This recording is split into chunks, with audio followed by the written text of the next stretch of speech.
Hello friends, હું છું લીતાબેન cooking ચેનલથી. મારી ચેનલમાં ફ્રેન્ડ્સ તમારું ખૂબ ખૂબ સ્વાગત છે. આજે હું તમારી સાથે શેર કરીશ ચણાની દાળના મસાલા પરાઠા. તો ફ્રેન્ડ્સ, આ પરાઠા ખૂબ જ ટેસ્ટી બને છે અને સાવ થોડા જ સમયમાં બની જાય છે. તો ફ્રેન્ડ્સ, આવા ઝટપટ પરાઠા બનાવવાની રેસીપીનો વિડીયો સ્કીપ કર્યા વગર પૂરેપૂરો જોજો. ફ્રેન્ડ્સ, રેસીપી બનાવતા પહેલાં તમને આ રેસીપી ગમે તો લાઈક અને શેર કરજો, અને હજી સુધી મારી ચેનલને સબસ્ક્રાઈબ ના કરી હોય તો સબસ્ક્રાઈબ કરજો અને બાજુમાં રહેલ બેલ આઇકન પ્રેસ કરજો, જેથી મારી નવી નવી રેસીપીના નોટિફિકેશન તમને મળતા રહે. તો ચાલો બનાવીએ. જો ફ્રેન્ડ્સ, પરાઠાનો લોટ બાંધવા માટે આપણે આ 1 કપ આપણે રોટલીનો લોટ લીધો છે, ઘઉંનો ઝીણો લોટ લીધો છે, અને એમાં આપણે 1 ચમચી જેટલું જીરું નાખશું. 1 નાની ચમચી જેટલું આપણે જીરું એડ કરશું અને સ્વાદ પ્રમાણે એમાં નિમક એડ કરશું. અને આપણે મોણ નાખવા માટે એમાં ઘીનું મોણ આપશું, જેથી કરીને ખૂબ જ સરસ લાગશે. જો 2 ચમચી આપણે પીકળેલું ઘી છે મેલ્ટ, એટલે આપણે 2 ચમચી ઘીનું મોણ આપશું આપણે. અને તેલનું મોણ આપવું હોય તો તમે આપી શકો છો, પણ ઘીનું મોણ બહુ જ સરસ લાગશે આમાં. અને સારી રીતે ઘીને બધા જ લોટમાં આપણે મિક્સ કરી દેવાનું છે. તો ફ્રેન્ડ્સ, આપણે આ બધે જ મોણ આપણે પ્રસરી ગયું છે. તો હવે આપણે થોડું થોડું પાણી એડ કરી અને આપણે પરોઠાનો લોટ બાંધવાનો છે. સાવ ઢીલો બાંધવાનો નથી, આપણે પરોઠાનો જેવો બાંધતા હોય એ રીતે કઠણ લોટ બાંધવાનો છે. અને થોડું થોડું પાણી આપણે એડ કરશું. તો ફ્રેન્ડ્સ, આપણો લોટ બંધાઈ ગયો છે. જુઓ, આટલો ઢીલો રાખેલો છે.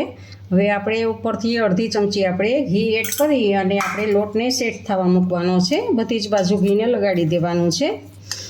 અને આપણે જ્યાં સુધી મસાલો બનાવીએ ત્યાં સુધી આ લોટને આપણે સેટ થવા દેવાનો છે.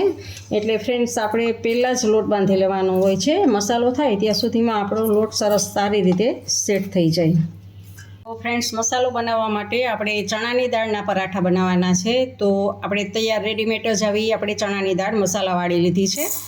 તો આપણે અડધો કપ આપણે મસાલાવાળી ચણાની દાળ છે, અને થોડાક આદુના ટુકડા છે, અને 1 તીખું મરચું છે. આ બધું જ આપણે મિક્સરમાં પીસી લેવાનું છે. ફ્રેન્ડ્સ, આપણી આ ચણા દાળ અંદર મરચું અને આદું નાખેલું હતું એ બધું જ આપણે પીસી લીધું છે. તો એને એક આપણે ડીશમાં કાઢી લેશું.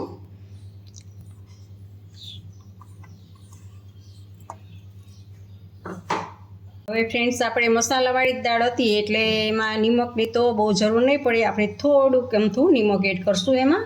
અને હળદર તો છે જ, તો કાશ્મીરી મરચું, તીખાશ ઓછી છે, આપણે 1 જ મરચું લીધું છે એટલે આપણે કાશ્મીરી મરચું એડ કરશું 1 ચમચી. અને 1 મોટી ચમચી આપણે ધાણા જીરું પાવડર એડ કરશું. અને આપણે મીઠાશને ખટાશ આપવા માટે આપણે ખાંડ એડ કરશું 1 ચમચી. અને એની ઉપર આપણે ખાંડ ઉપર આપણે લીંબુ એડ કરશું, એટલે ખટાશ ને ગળાશ બંને આવી જશે. ને લીલા ધાણા એડ કરશું. અને આ બધું સારી રીતે આપણે મિક્સ કરી દેશું. ફ્રેન્ડ્સ, આપણે આ સ્ટફિંગ ભરવા માટેનો મસાલો તૈયાર છે. તો હવે આપણે પરોઠું વણી અને એની અંદર આ મસાલો આપણે સ્ટફ કરવાનો છે. તો ફ્રેન્ડ્સ, આપણે આ સેટ થવા મૂકેલો હતો એ લોટ સરસ સેટ થઈ ગયો છે. તો હવે આમાંથી આપણે આવડું 1 ગોયણું લેવાનું છે. આવડા ગોયણા કરી અને આપણે 2-3 રોટલી બનાવી લેવાની છે આની. તો જુઓ ફ્રેન્ડ્સ, આને આપણે કોરો લોટ લઈ ને વણવાની છે.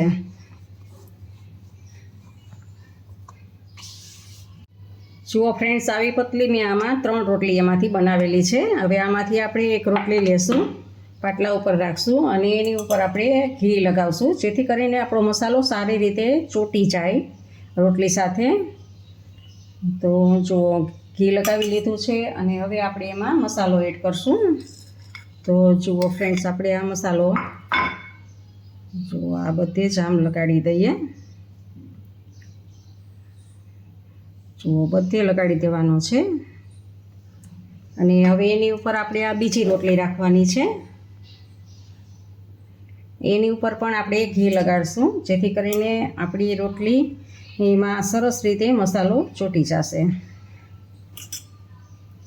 તો એમાં પણ આપણે મસાલો એડ કરીએ. ફ્રેન્ડ્સ, મસાલો વધારે ભરવાનો નથી, નહીંતર આપણા પરોઠા સારા નહીં બને. આપણે આછો આછો જ મસાલો એડ કરવાનો છે.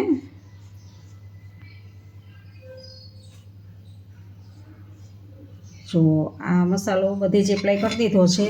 અને હવે ઉપરથી આપણે આ ત્રીજી રોટલી પણ આમાં પીક કરશું. અને સારી રીતે બધું જ આપણે આમ ને ઉલટું કરી દેવાનું છે આમ. અને એની ઉપર આપણે વેલણ એક વખત ફેરવી લેશું, જેથી કરીને મસાલો સારી રીતે ચોંટી જાય એકાબીજાને. જુઓ. અને હવે ફ્રેન્ડ્સ આને આપણે ગોળ રાઉન્ડમાં વારી લેશું, વીંટો કરી લેશું આવી રીતે આમ. જુઓ ફ્રેન્ડ્સ, આ આપણે વીંટો કરી લીધો છે. તો હવે ફ્રેન્ડ્સ આનું આપણે કટિંગ કરવાનું છે. જુઓ આવી રીતે આમ આપણે આનું કટિંગ કરશું.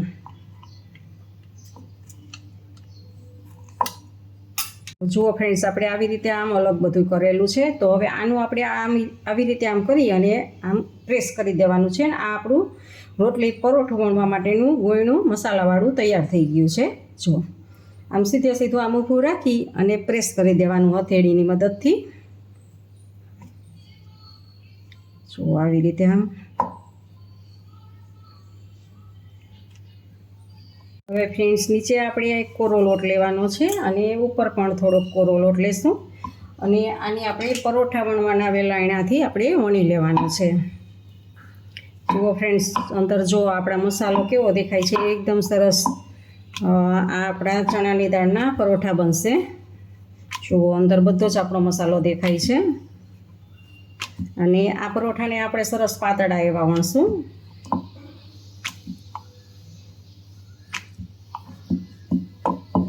ફ્રેન્ડ્સ, આટલા પાતળા આપણે વણ્યા છે. તો આવી જ રીતે આપણે બધા જ પરોઠા વણી લઈએ. ફ્રેન્ડ્સ, આપણે પરાઠાને શેકવા માટે ગેસ ઉપર આપણે એક નોનસ્ટિક લોઢી મૂકી દીધી છે, તવો મૂકી દીધો છે. એ ગરમ થાય છે ત્યાં સુધી આપણે એક હજી થોડુંક બાકી છે પરાઠામાં, એ કરી લઈએ. જુઓ ફ્રેન્ડ્સ, આ પરાઠા છે ને એની ઉપર આપણે આવી રીતે આમ તલને વેરવાના છે.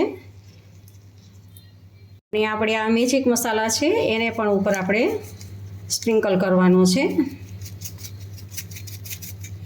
અને આપણે એક વખત વેલણથી એને તલને બેસાડી દઈએ અંદર. આમ વેલણ ફેરવી દઈએ એટલે તલ બધા જ આપણા બેસી જશે અંદર. અને હવે ઉપરથી આપણે ઘી લગાડી દઈશું. અને એકદમ સરસ જો મસ્ત બનશે આપણે ઘી લગાડશું એટલે. અને હવે આપણો તવો પણ ગરમ થઈ ગયો છે, તો એની ઉપર પણ આપણે ઘી લગાડી દઈએ. અને એની ઉપર આપણે આ પરોઠાને મૂકવાનું છે શેકવા માટે. મીડિયમ ગેસ ઉપર, મીડિયમ ફ્લેમ ઉપર જ આપણે આને શેકવા દેવાનું છે. ફ્રેન્ડ્સ, આ બાજુ પણ આપણે ઘી લગાવી દઈએ. અને પરોઠા છે એ પંજાબની વાનગી છે, એટલે ફ્રેન્ડ્સ ત્યાં તો ઘી, માખણ ને બધું ખૂબ જ ખવાતું હોય છે. એટલે ઘી વગરને તો પરોઠા અધૂરા જ છે. તો ફ્રેન્ડ્સ, આવી રીતે આપણે ધીમી ફ્લેમ ઉપર જ થવા દેશું.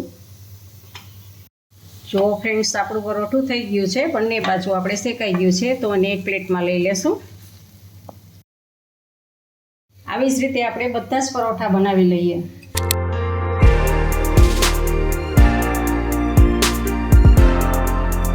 તમને આ રેસીપી કેવી લાગી તે કમેન્ટ બોક્સમાં કમેન્ટ કરીને મને જરૂરથી જણાવજો. ઇન્સ્ટાગ્રામમાં મારા પેજને ફોલો કરજો, મેં નીચે લિંક આપેલી છે. તમને મારી આ રેસીપી ગમે તો લાઈક કરીને તમારા ફેમિલી મેમ્બર્સ અને ગ્રુપમાં શેર કરજો. અને મારી ચેનલને સબસ્ક્રાઈબ કરવાનું ભૂલતા નહીં. આવજો, બાય. ફરી મળીએ નવી રેસીપી સાથે.